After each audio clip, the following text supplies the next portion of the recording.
Hello, my friends. So today was day one, and I'm sorry for the bad lighting, but this is the only quiet spot I could find. This town is kind of noisy all over the place. So here we go, at the Tuscany Suites, Health, Healing, and Happiness, day one, 2017. And I took some notes. I haven't even read through them yet since I took them, so there's no rehearsal. This is it, the first draft, and I'll do more videos later throughout the coming weeks with this more broken down. If you like what you're going to hear, just my website, TomBerkenmeyer.com. You won't miss anything. And also subscribe to my YouTube and my Facebook and click the follow thing so that you don't miss them as they come out. But here's a rough, very rough draft reading. So the first speaker was medical doctor Michael Clapper. I just read through my notes and I might ad lib where I remember other stuff while it's still fresh in my brain. He made a very good point that we are not here to suffer, though most of us are suffering, or to be a hospital patient. We are here to be happy, healthy, and loving human beings. He has a facility just north of San Francisco called True North Healing Center, and he's a medical doctor, and he uses natural therapies and plant-based whole food nutrition to heal his patients from a plethora of different diseases, including cancers of the worst kinds. He's doing a really great job because he's got living, walking, breathing testimonial to what he's showing people. It's pretty cool stuff. Dr. Michael Clapper also went on to say, what else did he teach? He recognizes that a lot of vegans who feel like they're failing as a vegan on the vegan diet, there's problems like, well, we'll pick the obvious, like the potato chip diet, so to speak. There are vegans that are not getting the scope of nutrients that they're supposed to get, or I don't know, the Twinkie diet, or vegans that are just eating cupcakes and who knows what else. They're obviously not getting the nutrients that they need, so they're not thriving as a vegan. He says to thrive as a vegan, you have to first eat the food, and what he means by that is whole, fresh food, not just shakes and supplements, and not just frozen dinners, even if it's healthy, like Amy's frozen dinner. He pegged Amy specifically because he's like, yes, Amy is the healthier side of frozen dinners, but that's still not real food. And you still need to eat fresh-picked, plant-based whole food to get a healthy diet. Talked a lot about avoiding temptations. It was kind of cute. He said to avoid the temptation at the grocery store, including a Whole Foods grocery store where they got largely healthy food. He was like, you look at the unhealthy food, if it's in a box, even if it's totally healthy, all natural ingredients, if it's boxed or packaged or in a colorful whatever, it's still not real food and you're not going to get the nutrients that you need. So he's like, just look at it, point at it, and say, that's not food. And then go to the real food section, like I guess the produce food section, and get at least the bulk of your food from there. Fresh picked, plant-based, whole food. He said, eat food as it's grown. So to start looking at when you go to the grocery store and you're picking your food, think about how it looks just as it's grown, whether it's picked from the vine or grows from the dirt. How is it as it's grown? If you're picking up food in a box or frozen food, it didn't come that way from the earth, so odds are it's not real food, and you're not going to get the nutrients from that food that you need to thrive as a vegan, or to thrive, period, as you're supposed to. As human beings are designed to eat plant-based nutrition, plant-based whole food nutrition.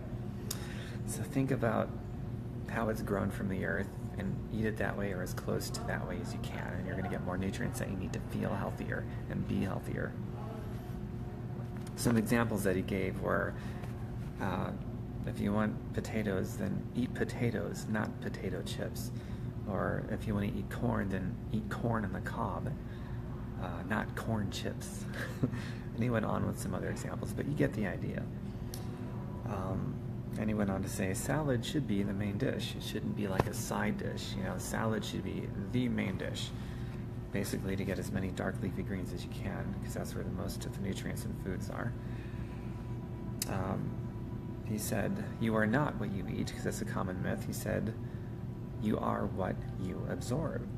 So you could be eating a lot of healthy foods, but if you're not pairing foods correctly and eating the right combination of foods, you may not be getting the absorption of those foods. So one is you got to eat the foods, plant-based, whole food, fresh nutrition, Number two, you are what you absorb, not what you eat. He says you've got 32 of the best juicers in your mouth. So I don't know if that was a dig at juicers or whatnot, but could have been, maybe not, I'm not sure. But 32 of the best juicers are in your mouth. That would be your teeth. That grinds them, and as you're chewing, that actually gets your stomach and your other metabolic processes ready for the food that's coming, because you're going to chew your food. And he said to chew your food until it turns into like a creamy basis. So you want to take your time chewing your food, because that gets certain enzymes activated and metabolic processes going, versus like, I don't know, making up a shake or whatever, and then you just swallow it. It gets shoved down your mouth into your gut before your body really has a chance to get the digestive processes and metabolic processes ready.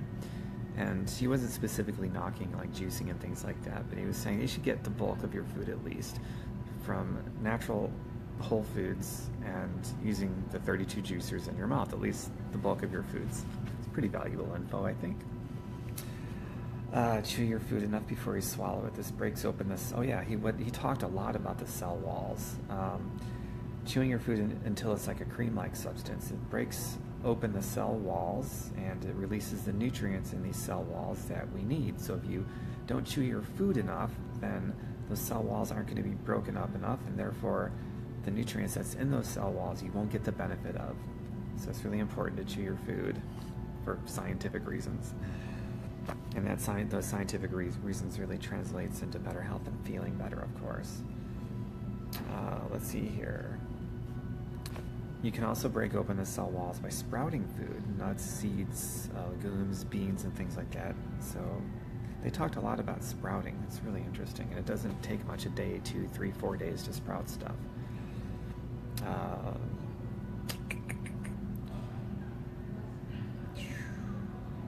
Optimize iron absorption with vitamin C. So you're eating foods that are high in iron and you want to get more of the iron absorbed, have it with vitamin C foods such as oranges, salsas. So I guess like broccoli, high in iron, cruciferous vegetables like kale, Swiss chard, spinach, those are high in iron. So if you have those kinds of foods with like a salsa or an orange or something with vitamin C, then you're going to get more of the nutrient absorption. Pretty cool. Because after all, you are what you absorb, and not what you eat, but what you absorb. You're welcome, Kim. Glad you're enjoying this. And Nicole and everyone else who's here. Natalie, Shanta, Julie. Continuing on.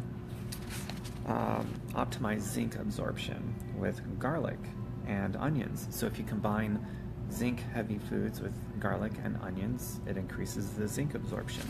Pretty neat.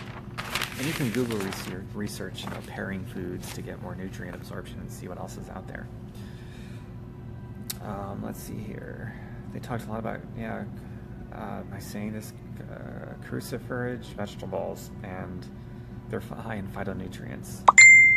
So vegetables like the dark leafy greens like Swiss chard, kale, spinach, and things like that. He talked about when you chop it up on the chopping block, let it sit for about 20 minutes, because apparently it's the chopping action, the cutting through them, is what activates the cancer-fighting properties in these dark leafy greens and these cruciferous vegetables.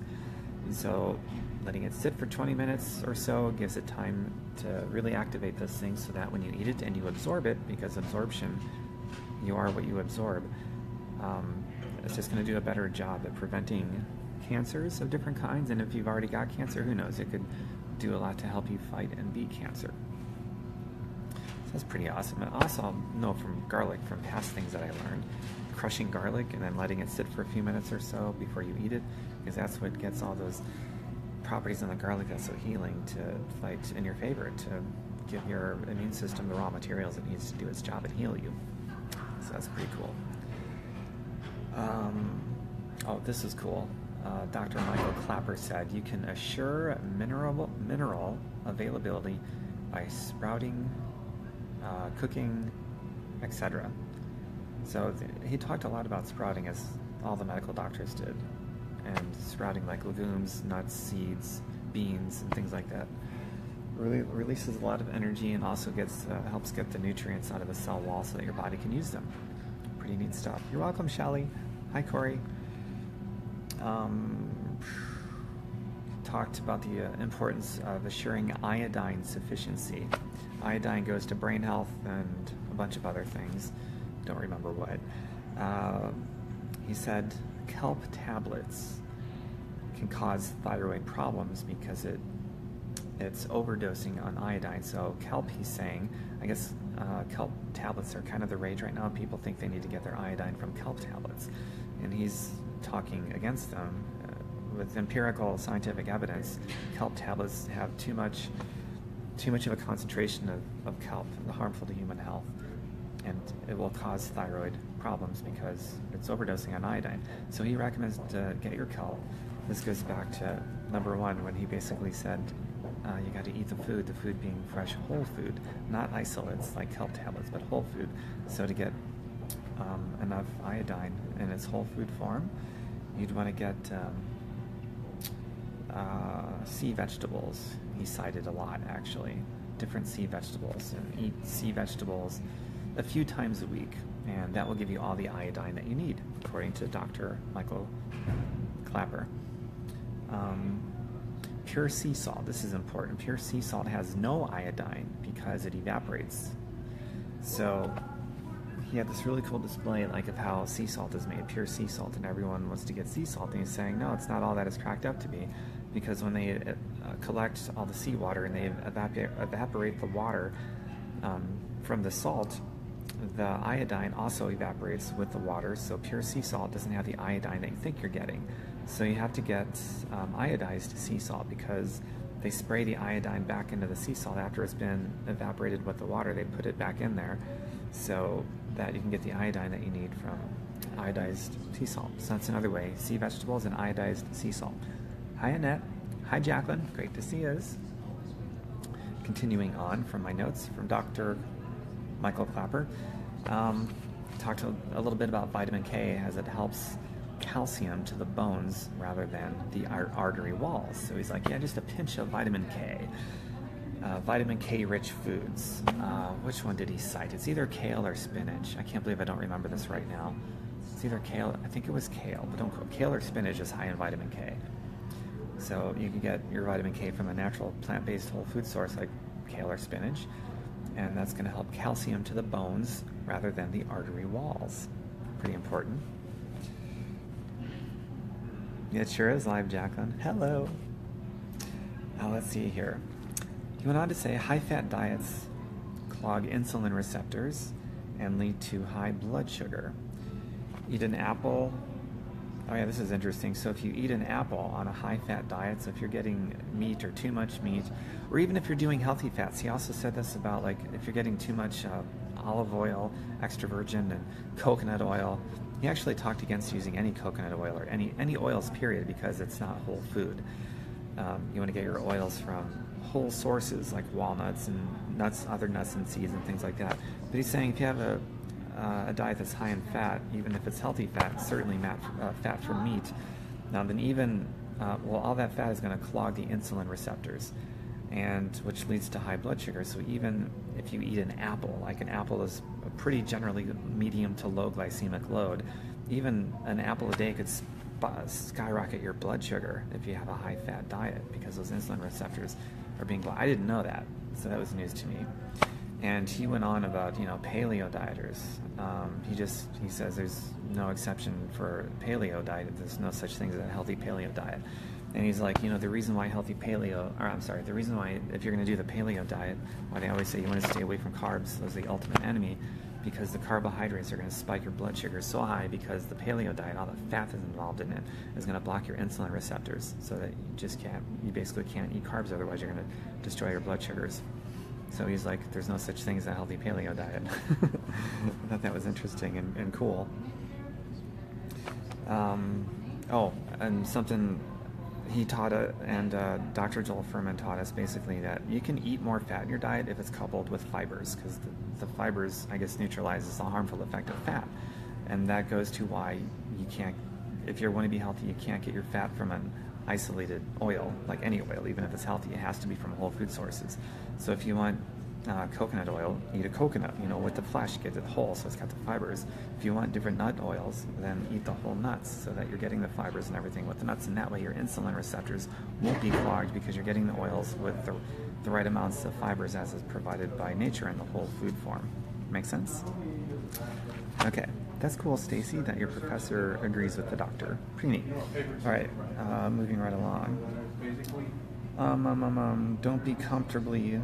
He wants you to be educated and self-educated, and he went on to say, don't be comfortably unaware.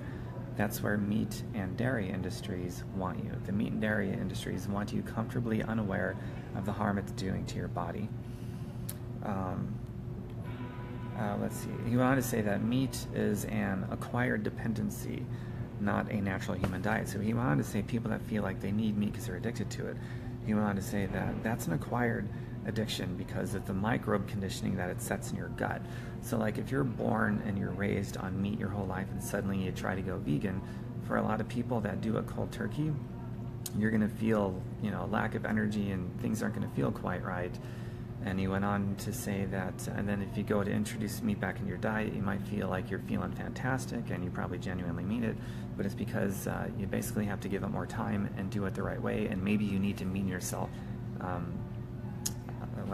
wean yourself off of meat and diet instead of cold turkey. Some people, cold turkey is fine, others need to wean yourself off. Basically what's going on, it's just the classic conditioning like with anything else. It's like, if you're born and raised on a meat and dairy diet, then you've conditioned the certain particular microbes for breaking down and digesting those meat and dairy items your whole life, and it takes time to build that up. It also takes time to rid yourself of those microbes and condition yourself for maybe an herbivore diet where it's all plant-based whole food.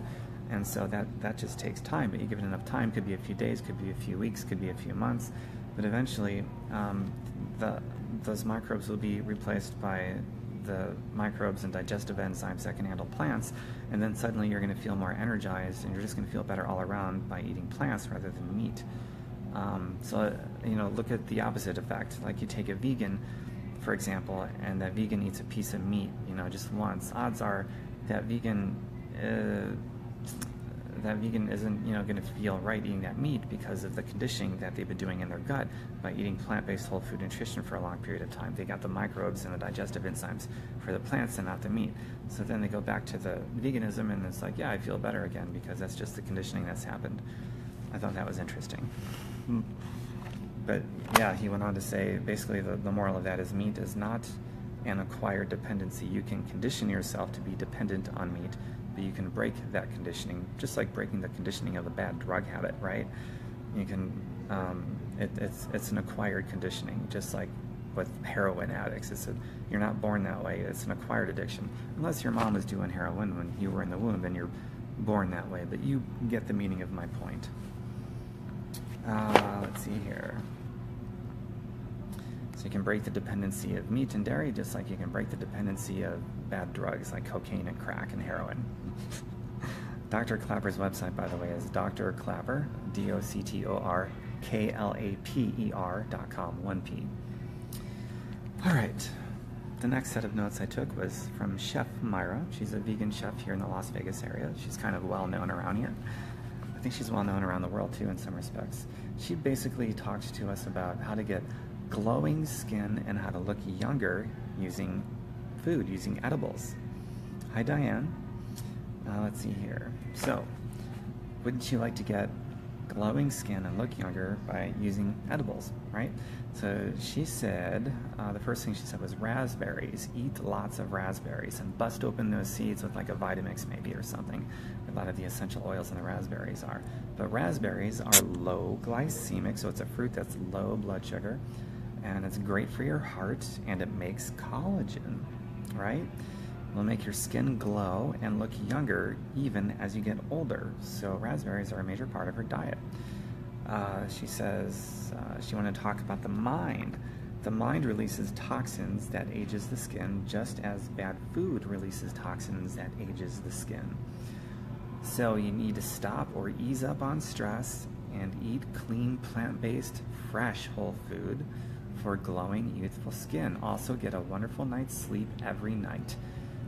Sleep helps rid you of wrinkles. as does enough water before fasting for 8 hours of sleep. All those things. Yes, Stacy, raspberries are a wonderful superfood, along with the seeds, if you can bust the seeds open with like a Vitamix or something. Garlic, she said, is another collagen filler. So garlic and raspberries are excellent sources of food to create natural collagen. You can do a red wine mask to rid the face of puffiness and looseness. She's like, you can Google recipes for making red wine masks. She said you can do a red wine mask to rid the face, oh yeah, I just read that, of puffiness and looseness. She said when you wake up in the morning, you can apply ice around the eyes and then water. So rub around your eyes with ice. Apparently that wakes things up, and you can follow that up immediately with a skin toner that you can make out of a couple ingredients. And that is baking soda and lime and just a few spritz of water to turn it, I guess, into probably like a paste. So baking soda and lime and a little bit of water, and apply that as a toner after you rub around the eyes with ice.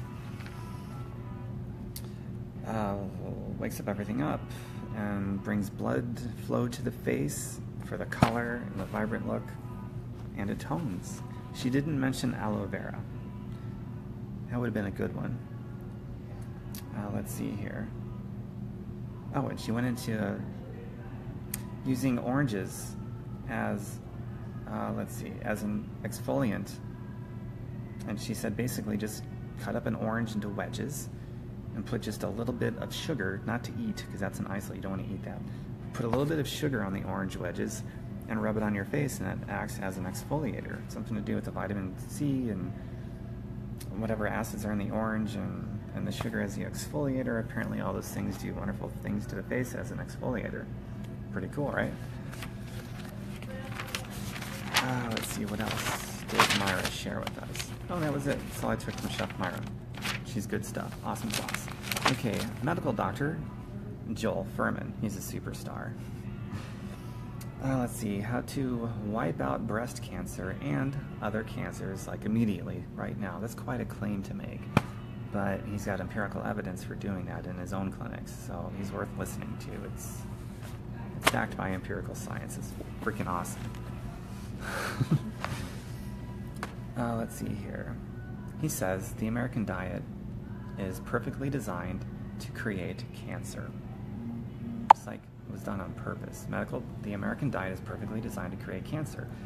You'd think our diet was created by ISIS or Al-Qaeda. He actually said that. I agree with him.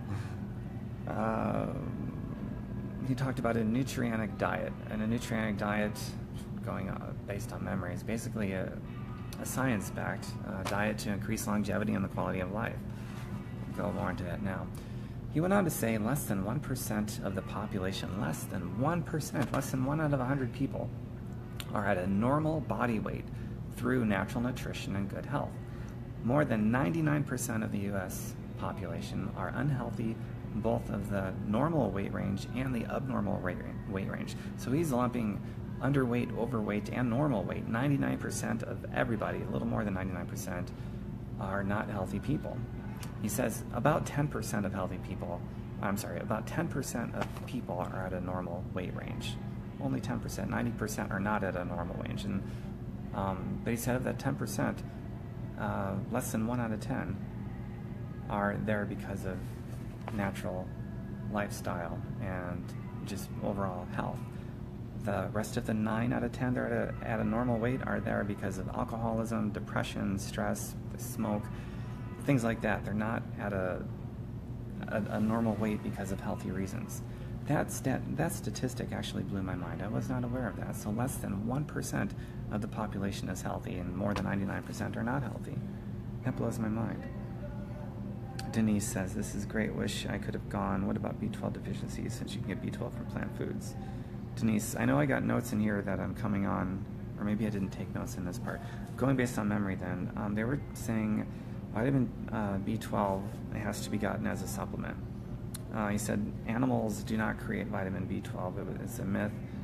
The animals get the vitamin B12 from the plants that they eat, and then we eat the animal flesh, but the cows themselves and the pigs and so forth, they do not create any B12. That purely comes from the ground. In fact, all protein, all B12, and all that stuff comes from plants. So you have to get that from a good supplement. And he also said, make sure it when you get your B12 supplement, or nutritional yeast which has B12, make sure it does not have, make sure that it's not fortified in folic acid. Folate is fine, but they all agreed folic acid is pretty detrimental to human health. So get your B12 from a source that is not fortified in folic acid. And that goes to brain health and a bunch of other things that they said. Let's see here. As you eat more nutritionally excellent food, the less calories you feel comfortable and happy about eating.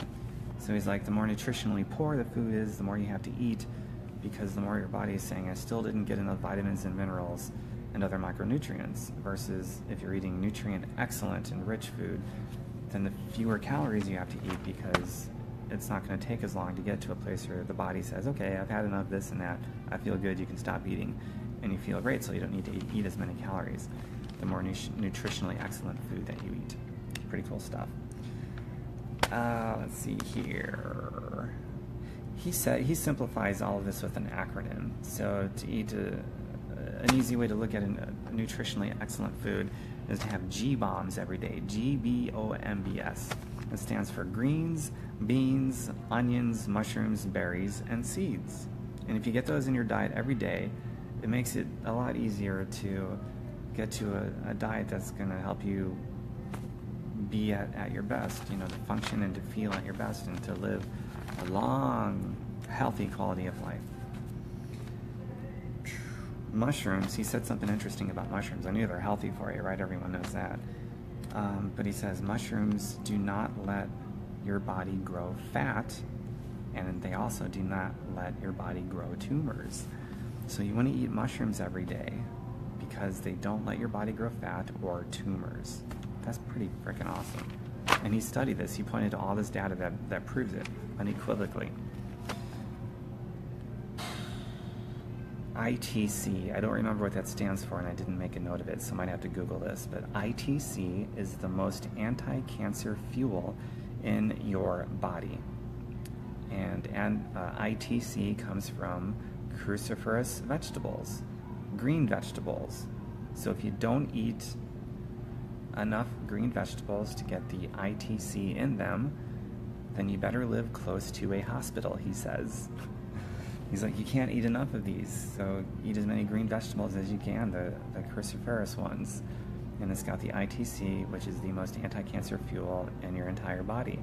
So eat the shit out of those things, man.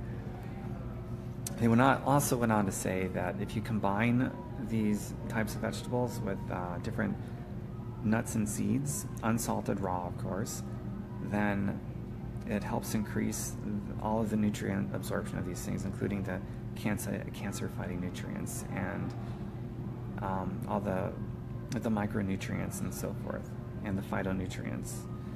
So couple that stuff with nuts and seeds. Also helps add calcium to the bone too, for stronger bones. Here's something interesting. Resistant starch is different than slow digesting starch. So slow digesting starch or slow digesting food just basically means as it goes into the bloodstream more slowly, and it's friendlier on your pancreas and more diabetic friendly and more blood sugar friendly. And then there's resistant starch, which I hadn't heard of until today, and apparently there's resistant starch foods. Pretty cool. So I guess it doesn't have any effect on blood sugar to damage it at all or to raise it up, as far as I understand that. And here's where beans comes into play. So eating beans and other resistant starch foods slows down the rise of blood sugar levels for all foods. Okay, so it slows it down, doesn't stop it entirely. But I guess the significant thing here is, I remember him talking about this. He's like, it's not just during that meal, but if you're eating enough beans on a regular basis, not beans with sugar and sauce in it, that doesn't count. But he says eating beans and other resistant starch foods slows down the rise of blood sugar levels for all foods. So even with other meals and other foods that you eat, even foods that are traditionally high glycemic and release quick into the bloodstream, it slows that down. So it has an effect on all the foods that you eat to make everything blood sugar friendly, and that's going to help your pancreas and obviously a bunch of other things. Jacqueline says cooked potatoes. Yes, indeed, Jacqueline. Let's see here. What else did he say about that? He also said that eating beans and other resistant starch foods, it also passes more fat calories into the toilet. So basically into your stool, it releases more fat from your body. And high glycemic diets, which would be the opposite of this, they increase cancer by 87%. So that's almost a double risk of getting cancer by allowing your blood sugars to get too high on a regular basis, a high glycemic diet. So these resistant starch foods are increasingly important, and they're found in beans, dominantly in beans. So eat beans on a regular basis. It'll pass more fat through your body, and it's also going to create a more blood sugar friendly environment in your body with all meals, not just the meals that you eat with beans. So get beans on a regular basis. That's freaking incredible. You add garbanzo beans to your salad. Cool, Diane. They have to be cooled, says Jacqueline. Yeah, true. Eating nuts and seeds with dark leafy greens increases nutrient absorption of the nuts and seeds, and also of the phytonutrients of the greens. When you eat the right foods, you can avoid pharmaceutical drugs. You can avoid pharmaceuticals, which is important because all pharmaceutical care causes cancer. So here's a medical doctor saying that all pharmaceutical medicines causes cancer. And he's not even anti-pharmaceutical. I mean, he recognizes there's a time and place for pharmaceutical medications, but it's overused, it's abused, and it's used in the wrong ways. He went on to say, as a medical doctor, obviously he's ostracized by a lot of medical people, and pharmaceutical companies obviously do not like this medical doctor very much, but he's speaking the truth. So he's a medical doctor telling you that the end goal, if you need pharmaceutical medicines, the end goal is to get you off of them as soon as possible. So, and that's by eating the right foods. And when you eat the right foods, you can avoid pharmaceutical or get off of them, which is important because all pharmaceutical medicines, bar none, cause cancer. So you need to be off of those ASAP. Beans, raw, nuts, seeds are great, says Denise. Yeah, they are. Okay. So, you know what? I'll add this. If you have a doctor, a medical doctor, have a conversation, tell them your goal is to get off of pharmaceuticals as soon as possible. If your doctor doesn't share that goal, if I were you, I'd find another doctor. It's just how I feel about it. That has to be the end goal. If they don't know how, then, be respectful. Maybe your doctor just doesn't know how. It's possible. You just need to find a doctor until your doctor shares that goal and knows how. You're very welcome, Vicki. Glad you're here.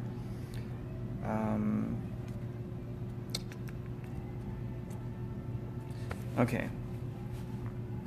He went on to say, a lot of diets have you avoid nuts and seeds because of their fat content, but they'll have you eat like extra virgin olive oil and coconut oil and to get your fats that way. He's saying that's horrible advice. It's not a question of belief. It's just flat out anti-science to have you eat oils, but have you avoid nuts and seeds. And this goes back to whole foods versus not whole foods. If you have just oils, that's just fat concentration. There's no fibers with it or anything like that. It's going to cause problems. But if you're getting your fat from nuts and seeds, then you're getting the fibers and the whole food properties that goes with that fat.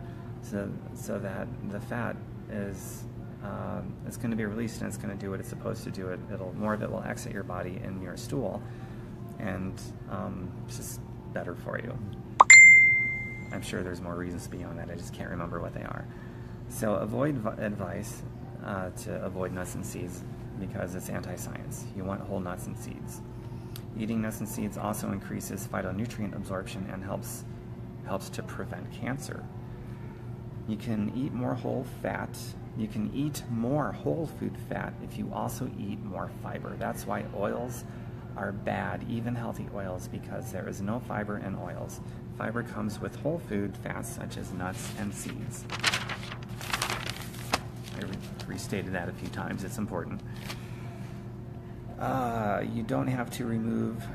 Oh yeah, let's see here. He's talking about breast cancer. He says you don't have to remove your breasts. You just remove your bad diet. He's talking about even if you have breast cancer, you don't have to remove your breasts. Just remove a bad diet because breast cancer can be reversed. I'm going to plug in his website right now so you can read more about that and look that stuff up at drfuhrman.com. DRFUHRMAN. That's DRFUHRMAN.com. He also has nutritionalresearch.org. That's nutritionalresearch.org. So you can look this stuff up. Mushrooms and berries recognize abnormal cells and gets rid of them. That's pretty cool. I'll read that one more time. Mushrooms and berries recognize abnormal cells and gets rid of them. And he talked a lot about cancer, so including cancerous cells, and gets rid of them. So yeah, raspberries and mushrooms, make it a part of your daily diet.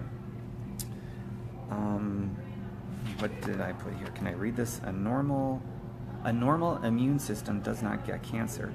So the ultimate litmus test, if you have cancer, you don't have a normal immune system. A lot of people will try to say even a healthy person gets cancer. And he's basically saying, and this is based on pure scientific empirical evidence, if you're healthy, you wouldn't have gotten cancer. So you might think you're healthy, and sincerely so. And so it's not to point fingers or to demonize anybody. Sometimes we're wrong. And there's lessons to be learned when we're wrong. So, take the lesson, take it as a blissful sign, the bliss of cancer. I got a friend that actually wrote a book called The Bliss of Cancer. Maybe she thought she was healthy. It turns out she wasn't, and getting cancer let her know that she wasn't healthy. So she listened. She saw it as a blissful thing. She totally changed her lifestyle.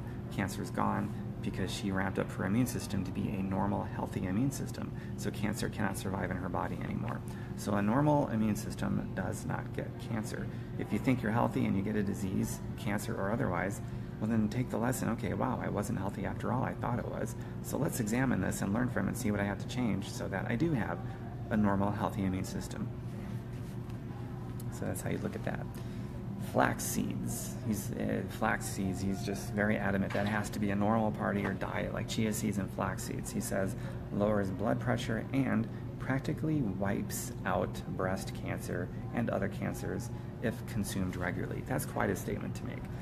All but an absolute sure thing. He says flax seeds lowers blood pressure and flax seeds practically wipes out breast cancer if consumed regularly. So get those flax seeds every day, raw flax seeds. And that's worth sharing. Why don't you get this kind of info from your doctor? You got to question that, but be respectful. Eat nuts and seeds with your phytonutrient dark leafy greens to increase nutrient absorption and don't get cancer. Lowers the glycemic effect, lowers blood pressure, cholesterol. You age more youthful and you feel better and more energy. He also said green tea extract has anti-cancer effect as well. So again, it's drfuhrman.com and nutritionalresearch.org. Moving on. Yes, daily. Awesome, Kimberly. Glad you get those daily. You're less likely to get cancer. Pretty cool. Let's see here. PhD, Brian Clement, he said, when you take oil out of fish and expose it to oxygen, it becomes toxic and a cause for cancer. So he's obviously telling you, don't listen to the advice to take fish oil. People say fish oil, omega-3s, all that is healthy. He's saying as soon as you take the oil out of the fish, it's exposed to oxygen, and immediately when that happens, it becomes toxic and a cause for cancer. Makes sense? So eat lots of raw sprouted nuts, seeds, grains. Everyone's saying that, so that's pretty cool. I'm trying to remember something off the top of my head here. Something about omega-3 fish oils. A nutrient that's found in it. I can't remember what it is. Hopefully it comes to me as I talk it out loud. Dr. Clapper said something about getting something that is derived from blue-green algae that people... Yeah, it is the omega-3 fats. Instead of getting omega-3 fat from fish oil, you get it derived out of blue-green algae. I think it was blue-green algae. Because even the fish, they get that from... The fish don't create the omega-3 fatty acids. I'm not 100% sure of this, so don't quote me on this, but if I remember correctly, fish don't get this any more than cows and animals create B12 vitamin. They get it from eating plants from the ground, and it goes into their flesh, and we eat the flesh and we get it that way. Same thing with fish. They don't create the omega-3 fatty acid, if I remember correctly. It's that. If it's not that, it's something else. I just don't remember what it is, but it is basically produced in the blue-green algae, which is a plant. They eat it, then we eat the fish, and we get it. So the healthy way to get it is going to be through eating it as a derivative of plants, blue-green algae in this case. Something like that. Okay, moving along. Let's see. Oh, here's a nugget I got from Don Tolman that I did not know. This was really fascinating. Put mushrooms under the sun for about an hour and then eat it. And this mushroom that has been exposed to the sun, direct sunlight, will have more vitamin D than anything. So this is a superfood, and it'll be even more of a superfood for the thyroid. And he says to do about a cup or more a day. So a cup or more a day, every day, of mushrooms, put it under the sun, direct sunlight, for about an hour, and it's going to have more vitamin D than anything else you can do to get vitamin D. That's, wow, that's pretty neat. And he went on to tell us stories about how he's helped, I don't remember how many, hundreds of people who had hypothyroid and hyperthyroid and different thyroid diseases, how they all healed from eating mushrooms, along with a clean plant-based diet of other things too. But the key ingredient specifically was mushrooms, because the mushroom is a superfood for the thyroid. And putting it in direct sunlight for an hour just increases the vitamin D absorption by a lot. I thought that was fascinating. He even talked about stories of people that grew a thyroid after having no thyroid at all. Actually grew a thyroid in 14 months. 14 months to grow a thyroid, and the thyroid was a perfect functioning thyroid where this person did not need any medication whatsoever. Why aren't doctors and the medical community teaching this stuff? Because of the pharmaceutical industry. I do believe the medical community wants to help. It's the pharmaceutical industry that's messing everything up, and the head needs to be cut off of that industry and replaced with different people that care more about helping people than making a profit. But also see, making a profit could be in complete alignment with helping people. It just has to be, their profit motive has to be refocused to actually helping people. Because I'm all for making a profit, I really am. Money is not the enemy. Profits isn't the enemy.